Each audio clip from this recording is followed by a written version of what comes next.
செய்திகளுக்கு அப்பால் நிகழ்ச்சியில் மீண்டும் உங்களை சந்திப்பதில் மகிழ்ச்சி. வணக்கம். நாம் நேற்று முன்தினம் மிக அழகாக குறிப்பிட்டிருந்தோம். குறிப்பாக சொல்ல போனால் 5ஆம் தேதியே மாலை வேளையிலே குறிப்பிட்டிருந்தோம். தமிழகத்தில் விஜய் பொறுப்பெடுப்பதில் முதலமைச்சராக பொறுப்பெடுப்பதில் பெரும் நெருக்கடி நிலவுகின்றது. ஆளுநருடைய மெத்தன போக்கு இதற்கு சிறந்த உதாரணமாக இருக்கிறது என்று முதலில் செய்திகளுக்கு அப்பால் நிகழ்ச்சியில் நாம் குறிப்பிட்டிருந்தோம். அன்றைய தினமே டிவிகே அல்லது தமிழக வெற்றிக் கழகம் விழித்துக் கொண்டிருக்குமாக இருந்தால் இது தொடர்பில் சுதாகரித்து அடுத்த கட்டத்தை நகர்த்திருக்கலாம். ஆனால் இப்போது இருக்கக்கூடிய நெருக்கடி நிலை என்பது கடந்த 5ஆம் தேதி எம்முடைய செய்திகளுக்கு அப்பால் நிகழ்ச்சியில் அனைத்து ஊடகங்களுக்கு முதல் நாங்கள் குறிப்பிட்டிருந்தோம்.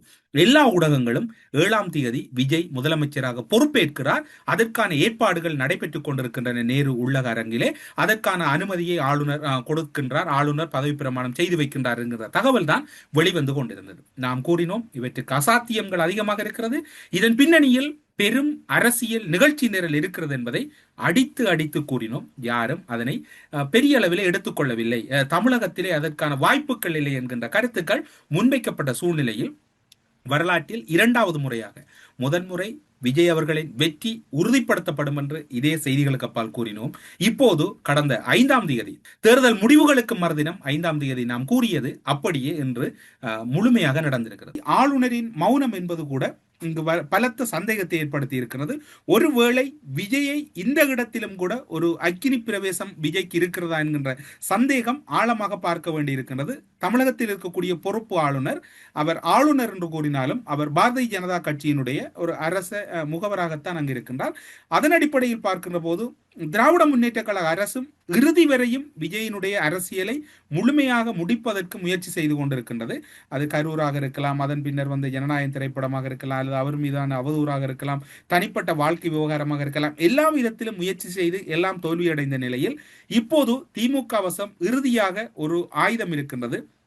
அந்த ஆயுதத்தை திமுக பயன்படுத்துவதனை அறிந்ததனால்தான் ஒருவேளை இப்போது இந்த தரப்பு, அதாவது ஆளுநர் தரப்பு இந்த விடயத்திலே ஒரு மெத்தன போக்காக இருக்கின்றதா என்கின்ற சந்தேகம் இருக்கின்றது. ஆனால் தமிழக ஆளுநர் இந்த சட்டசபை முதலமைச்சர் விவகாரத்திலே சற்று மெத்தன போக்கோடு இருப்பதாக, அல்லது அவர்களிடம் ஏதோ ஒரு பி பிளான் இருப்பது போன்ற ஒரு தோற்றப்பாடு இருக்கின்றது. நாம் தெளிவாக கூறினோம் எப்படி இந்த ஆளுநருடைய மெத்தன போக்கு. முறையின்படி ஒரு ஆளுநர் ஒரு சட்டசபை தேர்தல் ஒரு மாநிலத்தில் இடம்பெற்றார், அதில் இருக்கக்கூடிய ஆளுநர் எவ்வாறு செயற்பட வேண்டும் என்று அரசியல் யாப்பு கூறுகிறது என்றால், பெரும்பான்மையோடு இருக்கக்கூடியவர்கள் அல்லது இருக்கின்ற கட்சிக்குள் பெரும்பான்மையோடு இருக்கக்கூடியவர்கள் அல்லது ஆட்சியை தக்க வைக்க முடியும் அல்லது ஆட்சியை கொண்டு நடத்தக்கூடிய நிலையில் இருக்கக்கூடிய கட்சியினர் ஆளுநரிடம் அனுமதி கோரலாம் என்கின்ற அறிவிப்பு வெளிவர வேண்டும். அதன் பின்னர் ஒரு கட்சி, 2 கட்சி, 3 கட்சி, ஒன்றுக்கு மேற்பட்ட கட்சிகள் கொடுக்கின்ற பட்சத்திலே ஆளுநர் உங்களிடம் இருக்கக்கூடிய அதாவது 50% மேலதிகமான உறுப்பினர்களின் கையெழுத்தோடு அதனை உறுதிப்படுத்துங்கள் என்கின்ற கருத்தை முன்வைக்கலாம். இப்போது இந்த காணொலி பதிவேற்ற செய்யப்படும் வரைக்கும் குறிப்பிட்ட ஒரு செய்தி என்னவென்று சொன்னால், ஒரு கட்சி தான் கேட்டிருக்கின்றது ஆளுநரிடம். ஆனால் ஆளுநர் அவர்கள் அதனை முரண்டு பிடித்துக் கொண்டிருக்கின்றார். தமிழகத்தை பொறுத்தவரையில் நாம் நேற்று முன்தினத்திலிருந்து, குறிப்பாக 5ஆம் தேதியிலிருந்து ஒரு விடயத்தை கூறி வருகின்றோம். மத்திய அரசினுடைய தலையீடு இருக்கின்றது. அதிமுக திமுக ஆட்சி அமைப்பது தொடர்பில் திரைமறைவில் பெரும் சதிகள் இடம்பெற்று வருகிறது என்று கூறி வருகின்றோம். ஒரு ஆளுநராக இருக்கக்கூடியவர் எந்த ஒரு கட்சியும் சாராதவராகவும் ஒரு நடுநிலை தன்மையோடும் இருக்க வேண்டும். ஆனால் தமிழகத்தின் ஆளுநராக இருக்கக்கூடிய ராஜேந்திர விஸ்வநாத் அவர்கள் கூறியிருக்கின்றார் இன்றைய ஊடக சந்திப்பு ஒன்றிலே, விஜய் தவிர வேறு எந்த கட்சியும் ஆட்சி அமைக்க முன்வரலாம், அதிமுக திமுக என எந்த கட்சி இணைந்து ஆட்சி அமைக்கலாம், பெரும்பான்மை இல்லாத கட்சிக்கு எப்படி அனுமதிக்க முடியும் என்கின்ற ஒரு வினாவினை அவர் இன்றைய தினம் எழுப்பியிருக்கின்றார்.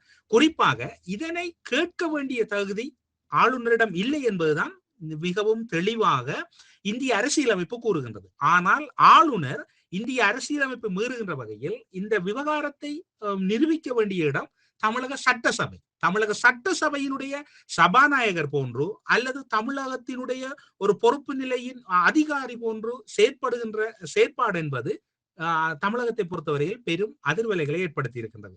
இன்றைய தினம் நாம் 5ஆம் தேதி கூறியதை பிஜேபியினுடைய பின்னணி இருப்பதனை வெளிப்படையாக ஏற்றிருக்கின்றார் ஆளுநர். இன்றைய நாளில் ஒரே திகதியில் ஒரே நேரத்தில் திமுகவும் அதிமுகவும் ரகசிய கூட்டம் நடத்துகிறார்கள்.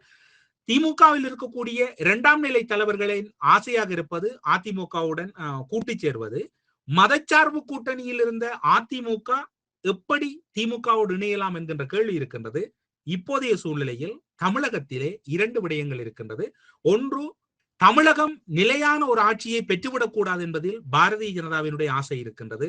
அதற்கு அப்பால் இது வரப்போகின்ற உள்ளூராட்சி மற்றும் நாடாளுமன்ற தேர்தலில் பெரும் தாக்கம் செலுத்தும் என்பதனால் பாஜக மத்தியில் ஆட்சியை இழந்துவிடும் என்கின்ற அபாயம் இப்போதே தென்படுவதனாலும் இந்த விவகாரத்தில் பிஜேபி கடுமையாக முயற்சி செய்கிறது. அதனை ஆளுநர் அவர்கள் வெளிப்படையாக கூறியிருக்கின்றார். அவருடைய பேச்சிலே அதிமுக திமுக என்கின்ற பெயரை தவித்து கூறியிருந்தால் கூட ஒருவேளையில் அது ஒரு நடுநிலைமையாக இருந்திருக்கும்.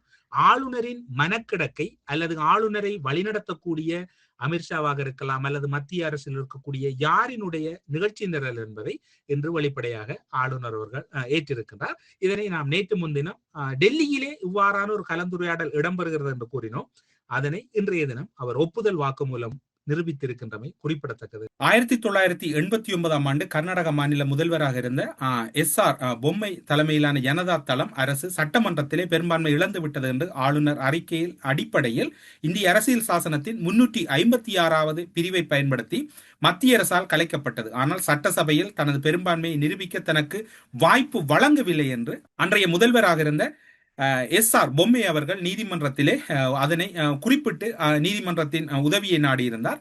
அது 1994 வரலாற்று முக்கியத்துவம் வாய்ந்த ஒரு தீர்ப்பை வழங்குகின்றது. நீதிமன்றத்திலே 9 நீதிபதிகள் கொண்ட அமர்வு இந்த தீர்ப்பை வழங்குகிறது. அதன்படி ஒரு அரசுக்கு பெரும்பான்மை இருக்கிறதா இல்லையா என்று கேட்கின்ற பணி அல்லது அதற்கான அதிகாரம் ஆளுநருக்கு இல்லை. ஆளுநர் மாளிகை தீர்மானிக்க முடியாது. அதனை தீர்மானிக்கக்கூடிய இடம் அசம்பிளி அல்லது சட்டமன்றம் தான் என்பதை தெளிவாக அடிக்கோடிட்டு காட்டுகிறது உச்ச நீதிமன்றத்தின் தீர்ப்பு. அவ்வாறு இருக்கின்ற போது கடந்த காலங்களிலும் ஆர்.என். ரவி அவர்கள் தமிழக சட்டசபையிலே அளவுக்கு மிச்சமான தலையீடுகள், சட்டசபையினுடைய சட்டமன்றத்தின் தீர்மானங்கள் அல்லது சட்டமன்றத்தினுடைய செயற்பாடுகளை முடக்கிய தொடர்பில் நீதிமன்றம் பல முறை அறிவுறுத்தல்கள் வழங்கியிருக்கிறது. எது எப்படியோ இப்போது சொல்ல போனால் அமித்ஷாவுக்கு, அதாவது உள்துறை அமைச்சர் அமித்ஷா அவர்கள் ஏற்றுக்கொள்ள முடியாத அல்லது அவருடைய கட்டுப்பாட்டில் இல்லாத மாநிலங்கள் அனைத்தையும் கலைப்பதையும் அல்லது அது தொடர்பான முரண்பாடான நிலைப்பாடு எடுப்பதும் தான் இப்போது மத்திய அரசினுடைய நிலைப்பாடாக இருக்கிறது என்று எல்லோருடைய கருத்துக்களும் முன்வைக்கப்பட்டிருக்கின்றன. இன்று திமுக கூட்டணியில் இருக்கக்கூடிய எல்லா கட்சிகளும், கிட்டத்தட்ட திமுகவினுடைய தலைவர் ஸ்டாலின் அவர்கள் கூட குறிப்பிட்டிருக்கின்றார், விஜய் ஆட்சி அமைக்கட்டும், நாங்கள் பொறுப்பான எதிர்கட்சியாக செயற்படுவோம் என்று குறிப்பிட்டிருக்கிறார். அதே போன்று கமலஹாசன் குறிப்பிட்டிருக்கின்றார், விசிக தலைவர் தொல் திருமாவளவன் அவர்கள் குறிப்பிட்டிருக்கின்றார், கம்யூனிஸ்ட் கட்சிகளுடைய 2 தலைவர்கள் குறிப்பிட்டிருக்கின்றார்கள். அதே போன்று மதிமுகவினுடைய நாடாளுமன்ற உறுப்பினரும் கட்சியினுடைய முக்கியஸ்தருமான துரை வைகோ குறிப்பிட்டிருக்கின்றார். எல்லா தலைவர்கள் மட்டத்திலும் இது குறிப்பிடப்பட்டிருக்கின்றது. ஆனால் ஆளுநர் விரும்பியினால் விஜயால் பொறுப்பெடுக்க முடியாது. மத்திய அரசினுடைய அனுமதி, மத்திய அரசினுடைய ஒப்புதல் இருக்க வேண்டும். மத்திய அரசு, அதாவது பிஜேபி அரசு நினைத்தது விஜயின் இந்த நிலையில் அதிமுகவின் ஆதரவு கேட்டால் தாம் நினைத்தவற்றையெல்லாம் தமிழகத்தில் செய்துவிடலாம் என்று. அதற்கு முரணான, அதாவது மதச்சார்பற்ற ஒரு நிலைப்பாடு தமிழகத்திலே தொடர்ச்சியாக இருந்து வருகின்றது. அதனுடைய வெளிப்பாடுதான் இப்போது தீப விவகாரத்திலும் தீபம் ஏற்ற வேண்டும் என்று பல முரண்பட்ட ஒரு முரணான செயற்பாட்டை முன்னெடுத்த பிஜேபிக்கு தமிழகத்திலே மக்கள் விரும்பவில்லை. தமிழக மக்கள் அவர்களில் 1 ஆசனங்களாக குறைத்திருக்கின்றார்கள். கடந்த முறை 4 ஆசனங்கள் பெற்றவர்கள் இம்முறை 1 ஆசனமாக குறைக்கப்பட்டிருக்கிறது. தமிழகத்தை பொறுத்தவரையில் அந்த மக்கள் மத அரசியலுக்கு அப்பாற்பட்டவர்கள். இந்த மதத்தோடு யார், மத விவகாரங்களோடு யார் நிற்கிறார்களோ அவர்களை மக்கள் ஒருபோதும் ரசிப்பதில்லை. அந்த வகையில் கடந்த காலங்களிலே திமுக கூட்டணி மத விவகாரங்களிலே மத விவகாரங்களை திணிக்க முடியாது, இது ஒரு மத விவகாரங்களுக்கு அப்பாற்பட்ட தமிழகம் என்கின்ற கோஷத்தோடு இருந்தது. இப்போது அந்த கூட்டணியில் இருக்கக்கூடிய பலர் டிவிகேக்கு இப்படியான நிலை செய்யக்கூடாது, முறையாக ஆளுநர் பதவி பிரமாணம் செய்ய வேண்டும் என்று குறிப்பிட்டு வருகின்ற சூழ்நிலை இருக்கின்றது. அதே வேளையிலே இன்னும் ஒரு விடயம் பேசப்படுகிறது. அதாவது பாரதிய ஜனதா கட்சியானது ஆளுநரை இந்த நிலையில் வைத்துக் கொண்டு அல்லது டிவிகே அரசை அடுத்த கட்டத்துக்கு நகர விடாமல் தமிழகத்திலே இவ்வாறான நிலை 1 நாள் 2 நாள் 3 நாளுக்கு மேல் நீடிக்கின்ற போது அது ஆதரவாக வாக்களித்த மக்கள் அல்லது ஒரு சிறிதொரு போராட்டக்களம் பெரிய போராட்டக்களமாக மாறும். அவ்வாறான மாற்றம் ஒன்று நடக்கின்ற போது சட்டம் ஒழுங்கு பிரச்சனை ஏற்படும். சட்டம் ஒழுங்கு பிரச்சனை ஏற்படுகின்ற போது ஒரு முதலமைச்சர் இல்லாத, அதாவது முதலமைச்சர் பெரும்பான்மையை நிரூபிக்க தவறியதனால் நான் அவரை முதலமைச்சராக பொறுப்பெடுக்க அனுமதிக்கவில்லை என்கின்ற காரணம் ஆளுநரால் கூறப்படுகின்ற போது நேரடியாக குடியரசுத் தலைவரின் ஆட்சியை ஏற்படுத்துவதுதான் இதன் பின்னணி சதி என்று கூறப்படுகிறது. உளவுத்துறை தமிழகத்துக்கு ஒரு கடுமையான எச்சரிக்கை விடுத்திருக்கின்றது. தமிழக வெற்றிக் கழகத்தின் தலைவர் விஜய் ஆட்சி அமைப்பதில் நீடிக்கும் இழுபறியால் சட்டம் ஒழுங்கு பாதிக்கப்படலாம் அல்லது சட்டம் ஒழுங்கு அதிக அளவில் சவாலுக்குட்படுத்தப்படலாம். வாக்களித்த மக்கள் சட்டம் ஒழுங்குக்கு எதிரான நிலைப்பாட்டை எடுக்கலாம் என்கின்ற மத்திய உளவுத்துறை இது தொடர்பான எச்சரிக்கையை வழங்கியிருக்கிறது. இதனால் தமிழகம் முழுவதும் முக்கிய இடங்களில் பாதுகாப்பை பலப்படுத்தப்பட்டிருக்கிறது. குறிப்பாக மெரினா கடற்கரை பகுதிகளும் பலத்த பாதுகாப்புக்கு உள்ளாக்கப்பட்டிருக்கின்றது. இந்த நிலைப்பாட்டை தான் குறிப்பாக மத்திய அரசு எதிர்பார்த்தது. உண்மையில் மத்திய அரசு எதிர்பார்த்தது என்னவென்று சொன்னால், எந்த ஒரு கட்சியும் பெரும்பான்மை பெறாது, விஜயை வைத்துக் கொண்டு ஆட்சி அமைக்க வேண்டும். அவர்கள் எதிர்பார்த்த அளவை விட விஜய் தாண்டி விட்டார். ஆனால் அவருக்கு ஆட்சி அமைக்கிறதுக்கு போதுமான ஆசனங்கள் கிடைக்கவில்லை. இந்த இடத்திலே மீண்டும் பாரதிய ஜனதா கட்சியினுடைய திட்டமிடல் என்னவென்று சொன்னால், ஒன்றில் தம்முடன் ஆட்சி அமைக்க வேண்டும், அதற்கு எதிரில் சென்று மதச்சார்பற்ற அமைப்புகளோடு ஆட்சி அமைக்க கூடாது. அவ்வாறு ஆட்சி அமைத்தால் நாங்கள் உங்களை அடுத்த கட்டத்துக்கு நகரவிட மாட்டோம். இந்த விவகாரம் நேற்றைய தினம் அவர் இந்த ஆட்சி அமைப்பது தொடர்பான விவகாரம் போகின்ற போது அவருக்கு எதிரான ஒரு வழக்கு உச்ச நீதிமன்றத்திலே திகதியிடப்படுகிறது விசாரணைக்கு எடுப்பதற்காக. எல்லாம் கூட்டி கழித்து பார்த்தால் மத்திய அரசு, அதாவது இந்த பாரதிய ஜனதா என்பது கிட்டத்தட்ட அட்டையை போன்றது, தெரியாமல் ரத்தத்தை உறிஞ்சிக் கொள்ளும். அதுபோன்றுதான் இப்போது மத்திய உள்துறை அமைச்சர் கூறுவார், அது ஆளுநரின் அதிகாரத்துக்குட்பட்டது. இதில் என்ன வேடிக்கை என்னவென்று சொன்னால், ஆளுநருக்கு உரிமை உண்டு, அதாவது பெரும்பான்மை ஆதாரங்களை கேட்க ஆளுநருக்கு முழு அதிகாரம் உண்டு. ஆட்சி அமைக்கும் விவகாரத்தில் ஆளுநர் தனது விருப்புரிமையை பயன்படுத்த முடியும். திமுகவினுடைய செய்தி தொடர்பாளராக இருக்கக்கூடிய சரவணன், இவர்தான் பெரிய அளவிலே மத்திய அரசால் மாநிலத்திலே பெரிய கீறல் விழுகின்றது, மத்திய அரசால் தான் இங்கு பெரும் நெருக்கடி விழுகின்றதெல்லாம் கூறுகின்ற ஒருவர் இப்போது ஆளுநருக்கு அதிகாரம் இருக்கின்றது என்கின்ற கருத்தை முன்வைக்கின்றார். இப்போது இறுதியாக பார்த்தால் இன்னும் ஒரு விடயம், திமுக அதிமுக கூட்டணி என்கின்ற கருத்து இப்போது இன்றும் புதுச்சேரிய அருகாமையில் இருக்கக்கூடிய ஒரு ரிசார்ட்டிலே அதிமுகவினுடைய தலைவராக இருக்கக்கூடிய எடப்பாடியார் அவர்கள் சென்றிருக்கின்றார். அவருடைய தரப்பிலே இன்னும் ஒரு கருத்து முன்வைக்கப்படுகின்றது. 118 சட்டசபை உறுப்பினர்களுடன் எடப்பாடியார் முதலமைச்சர் ஆகுவார் என்று புதுச்சேரியில் இருக்கக்கூடிய ஒரு மாநில செயலாளர் குறிப்பிடுகின்றார் அதிமுகவினுடைய. இவ்வாறு இந்த திமுக அதிமுக இணைந்து ஆட்சி அமைக்கின்றது என்கின்ற கருத்தும் நேற்று முன்தினம் செய்திகளுக்கு அப்பால் நிகழ்ச்சியிலே முன்வைக்கப்பட்டது. அப்படி பார்க்கின்ற போது நாம் நேற்று முன்தினம் குறிப்பிட்ட விவகாரங்கள் அனைத்தும் நேற்றைய தினம் இடம்பெற்றது. அன்றைய தினமே நாம் கிட்டத்தட்ட எல்லா விடயத்தையும் கணித்திருந்தோம். தமிழகம் எப்படி இடம்பெறப் போகின்றது, தமிழகத்தில் எப்படி இந்த விவகாரங்கள் பெரிய அளவிலே பேசப்பட போகின்றது என்று அது இப்போது நிரசனமாக இடம்பெற்றிருக்கின்றது. திமுக அதிமுக கூட்டணி என்பது நடைமுறை சாத்தியமா என்று கேட்டால் இல்லை. ஆனால் இந்த விவகாரத்தை யார் முதன்மையாக பரப்புகிறார்கள் என்று கேட்டால், முறையின்படி பாரதிய ஜனதா அல்லது அதிமுக ஊடகங்கள் தான் இதனை முக்கியமாக பரப்புகிறது என்னவென்று சொன்னால், இந்த தேர்தலுடன் எடப்பாடியினுடைய ஆயுள் அல்லது எடப்பாடியினுடைய அந்த தலைமைத்துவம் என்பது முடிவுக்கு வருகிறது. எடப்பாடியை பொறுத்தவரையில் இதனை தவிர்ப்பதற்கும் தன்னை ஒரு முக்கியஸ்தராக காட்டுவதற்கும் அவர் செய்கின்ற வேலைகள் தான் இதுவாக இருக்கின்றது. திமுகவை பொறுத்தவரையில் அவர்கள் எதிர்க்கட்சியாக செயற்பட போகிறோம் என்கிற நிலைப்பாடு அதனுடைய தலைவரால் முன்வைக்கப்பட்டு விட்டது. இப்போது ஒரு வேளையில் திமுக அதிமுக கூட்டணி அமையுமா தெரியாது. இந்த காணொலி பதிவேற்றம் செய்யப்பட்டு இது உங்களுக்காக பிரசுரிக்கப்பட்ட பின்னர் காலையில் எதுவும் மாறக்கூடிய சூழ்நிலை இருக்கின்றது. எனவே எது இடம்பெறும் என்று தமிழகத்தில் தெரியாது. ஆனால் தமிழகத்தில் இருக்கக்கூடிய ஆளுநர் அவர்கள் பொறுப்பு ஆளுநர், அவர் கேரளாவில் இருக்கக்கூடிய ஆளுநர் பொறுப்பு ஆளுநராக இங்கு நியமிக்கப்பட்டிருக்கிறார். RN ரவி அவர்கள் இப்போது மேற்கு வங்கத்துக்கு நியமிக்கப்பட்டிருக்கிறார். பாருங்கள், உங்களுடைய அந்த பிஜேபி அரசாங்கத்தின் நிகழ்ச்சிகளை RN ரவி அவர்களை மேற்கு வங்கத்துக்கு அனுப்பியதன் நோக்கம் அங்கு இருக்கக்கூடிய அனைத்து விவகாரங்களையும் குழப்புவது.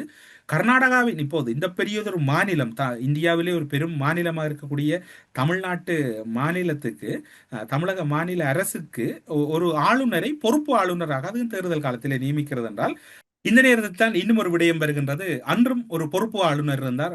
ஜெயலலிதா இறந்தவுடன் அன்று சசிகலா அவர்கள் 133 MLA-க்களுடன் சட்டசபையிலே தான் முதலமைச்சராக பதவியேற்க போகிறேன் என்கிற கடிதம் கொடுத்தவுடன் உடனே அவர் கேரளாவுக்கு அல்லது வேறு எங்கே ஒரு மாநிலத்துக்கு சென்று விட்டார்.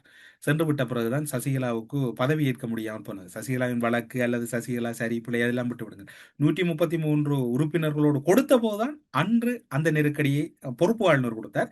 இப்போதும் ஒரு முக்கியமான நேரத்திலே பொறுப்பு ஆளுநரை பாரதிய ஜனதா நியமித்திருக்கிறது. இந்த இத்தனை விவகாரங்களுக்கும் பின்னணியில் இலங்கையிலே எப்படி ஒரு ராஜபக்ச அன்கோதான் எல்லா விதமான சூழ்ச்சிகளின் பின்னணியிலும் அரசு கவிழ்ப்புக்கு பின்னணியில் இருக்கின்றதோ, இந்தியாவை பொறுத்தவரையில் பாரதிய ஜனதாவின் நாமம் போடாத எந்த ஒரு மனிதரும் செயற்பட முடியாது என்பதற்கு சிறந்த உதாரணமாக இதனை பார்க்கலாம். உளவுத்துறை எச்சரித்திருக்கின்றது. இப்போது மெல்ல மெல்ல அந்த போராட்ட களங்களிலே மக்களுடைய கோஷங்கள் அதிகரிக்கின்றன.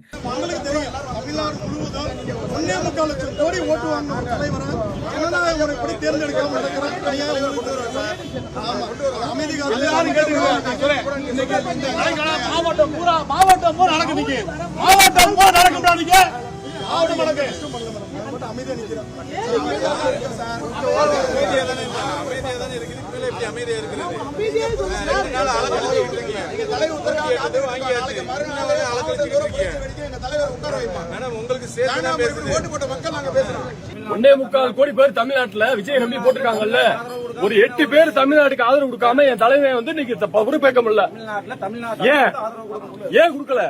இப்ப நீங்க எல்லாமே நியாயமா அரசியல் பண்றான்னு சொல்றீங்க, எல்லாருமே சுதந்திரமா அரசியல் பண்றோம், எல்லாருக்கும் எல்லா விஷயமும் நல்லா செய்யறோம்னு சொல்றீங்க. ஏன் வந்து ஒண்ணும் இல்ல, ஒரு 8 பேர் என் தலைவன் ஏன் வரல? நேற்று நேரு செடி அறிவிக்கிறார், ஏன் வரல? எங்க அண்ணன் சீமா அவன் தோக்குது, சீரோ தான், நல்ல கொள்கைக்காரு, ஏன் வரல? ஏன் பேசல? இன்னைக்கு ஏன் எங்க ரோட்ல வர்றீங்க?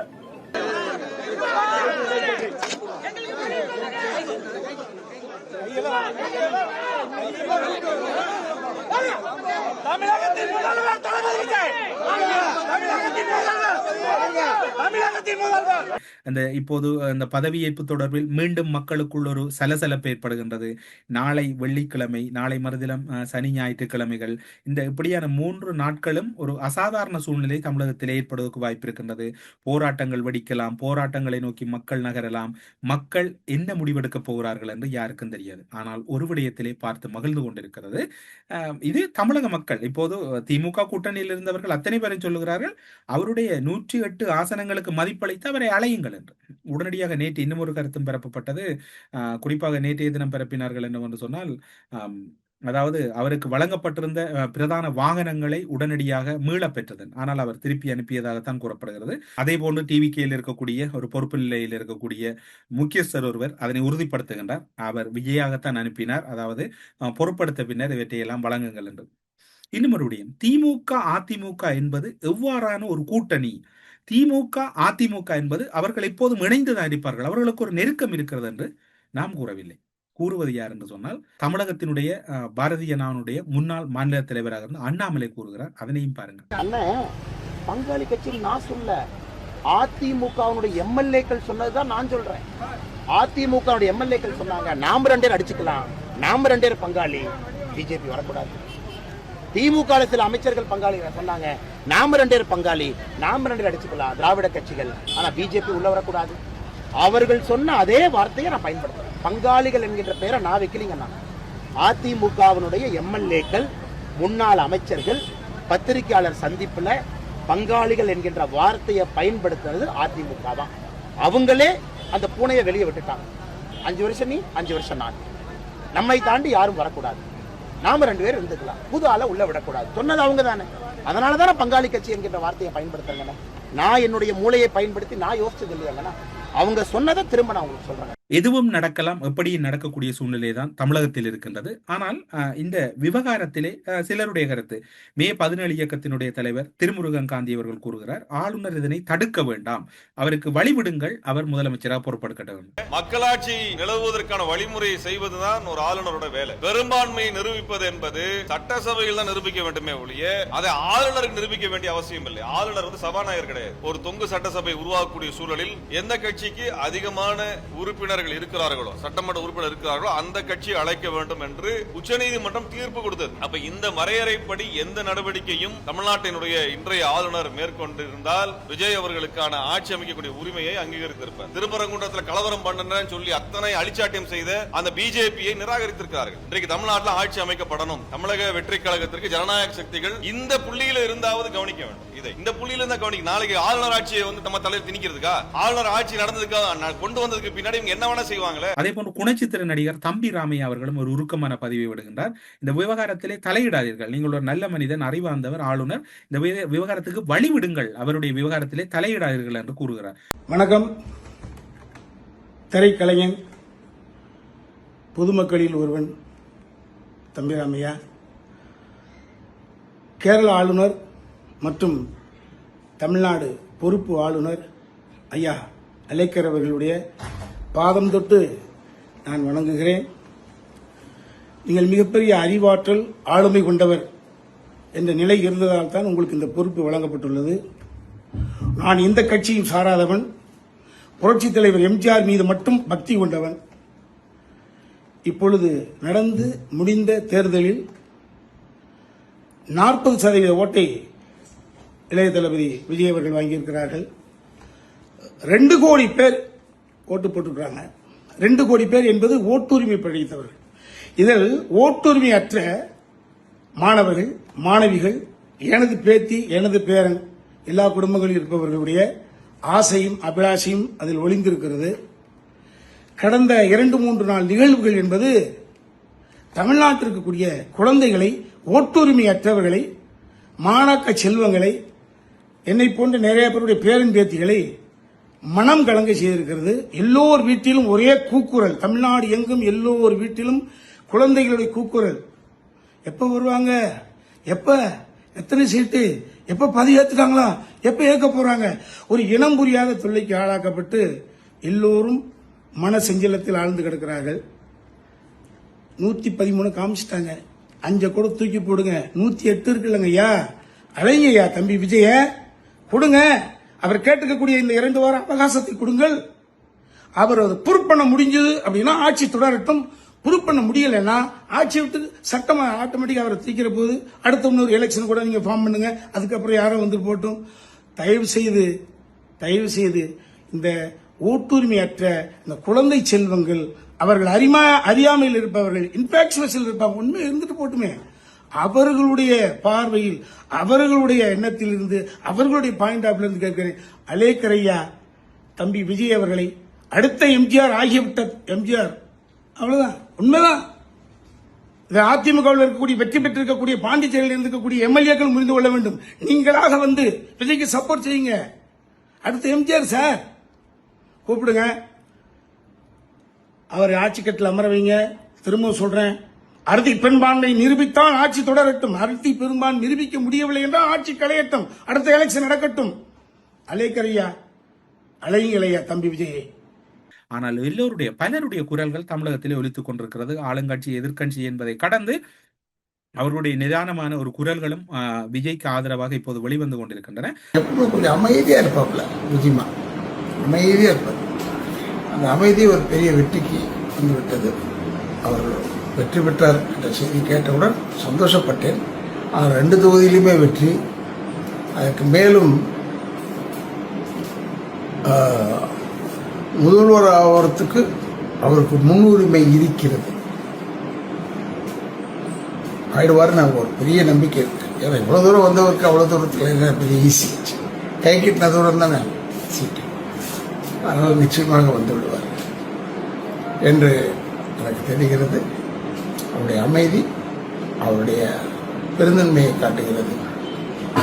மிக்க வாக்களித்த அத்தனை பேருக்கும் என்னுடைய மிக்க நன்றியை தெரிவித்துக் கொள்கிறேன். நன்றி. அவர்கள் அனைவருடைய குரலாகவும் இருப்பது, நீங்கள் இதற்கு வழிவிடுங்கள், தடுத்து விடாதீர்கள் என்கின்ற கருத்தை எல்லோரும் முன்வைத்துக் கொண்டிருக்கிறார். அருண்ராஜ், அந்த கட்சியினுடைய முக்கியஸ்தராக இருக்கக்கூடிய அருண்ராஜிடம் ஊடகவியலாளர்கள் சதியா என்று கேட்கின்ற போது, விஜயை பொறுத்தவரையில் தொடர்ச்சியாக சதிதான் இடம்பெற்றிருக்கின்றது, இது ஒன்றும் புதிதல்ல என்று அவர் கூறுகின்றார். இது சதிதான், இதில் மாற்றமில்லை என்று அவர் திடமாக கூறுகிறார். ஆட்சிக்கு வரக்கூடாதுன்னு திட்டமிட்டு ஒரு பின்னாடி ஏதாவது சதி இருக்கு நீங்க ஃபீல் பண்றீங்களா? யாராவது ப்ளே பண்றாங்கன்னு நினைக்கிறீங்க? இல்ல, இது இப்ப நடக்கிறது இல்ல, முன்னாடி இருந்து நடந்ததுதான்.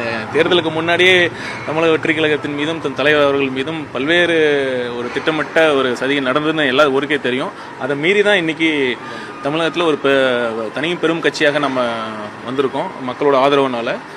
இது புதுசு இல்லை, தலைவருக்கும் இது புதுசு இல்லை. அதான் தலைவர் நேற்று கூட சொன்னார், உங்களுக்குலாம் வேணா அது புதுசாக இருக்கலாம், எனக்கு அது பழகிருச்சு, பார்த்துக்கலாம். கண்டிப்பாக அதாவது டிலே தான் பண்ண முடியும். ஒரு விஷயத்த, ஒரு சட்டப்பூர்வமான ஒரு விஷயத்த கொஞ்ச நாள் தள்ளி போடலாமே தவிர அதை தடுக்கலாம் முடியாது. நீதி கண்டிப்பாக வெல்லும்.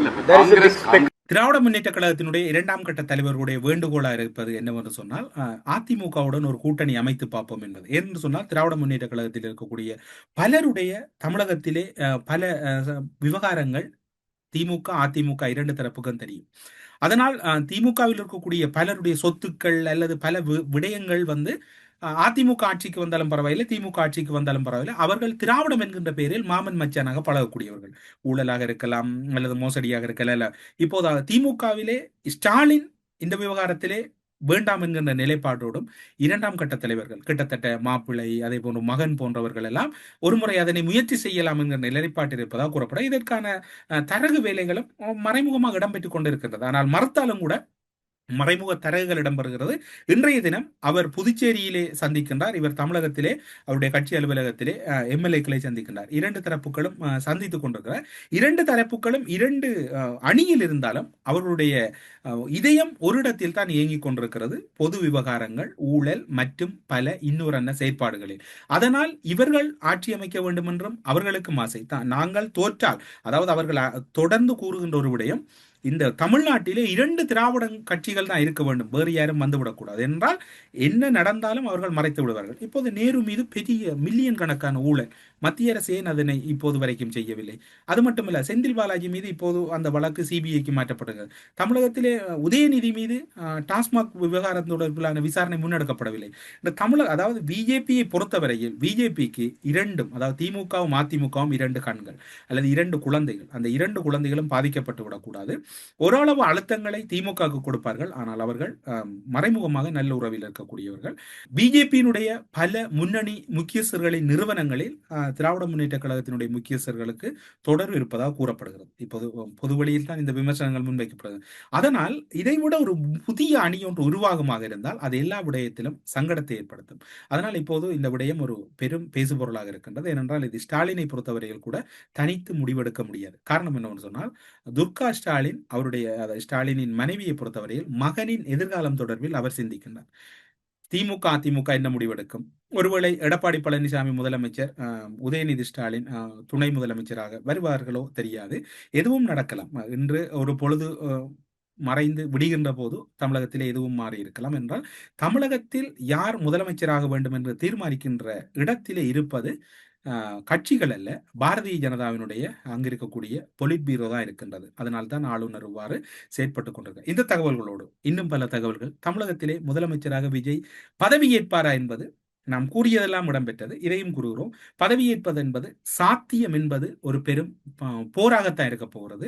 அசாத்தியத்தை சாத்தியமாக்குவார்களா அல்லது அசாத்தியப்பட்டு விடுமா என்பதை பொறுத்திருந்து பார்ப்போம் என்று கூறி செய்திகளுக்கு அப்பால் நிகழ்ச்சியிலிருந்து விடைபெற்றுக் கொள்கிறோம். நன்றி, வணக்கம். ஒன்னு நீ இல்லனா நான் இல்லனா நீ இல்லனா நான். நமக்குள்ள வேற எவனும் நடுவுல வந்துடக்கூடாது. நாம ரெண்டு பேரால மட்டும்தான் மக்களை ஈஸியா ஏமாத்த முடியும். இந்த விஜய் வந்ததுனால நமக்கு பொழப்பே போச்சு. மக்கள் வேற அவனை தான் நம்புறாங்க. நாம வெளியே அடிச்சுக்கிற மாதிரி அடிச்சுக்கிட்டாலும் உள்ள நம்மளுடைய டீலிங் பக்காவா இருக்கணும். மக்களோட ஃபீலிங்ஸை பத்திலாம் நமக்கு கவலை இல்லை, நமக்கு டீலிங் தான் முக்கியம். மாத்தி மாத்தி ஆட்சிக்கு வந்துடலாம்னு நினைச்சோம், ஆனா அது நடக்காது போல் இருக்கு. அதனால நீ என்ன பண்ற? எஸ்ஓபின்னு போட்டு ஒரு பக்கம் அவனை தடுத்துரு, இன்னொரு பக்கம் அவன் மேல பழி போட்டு நானும் தடுத்துடுறேன். என்ன ஓகேவா? டீலிங் ஓகேவா? ஓவர்.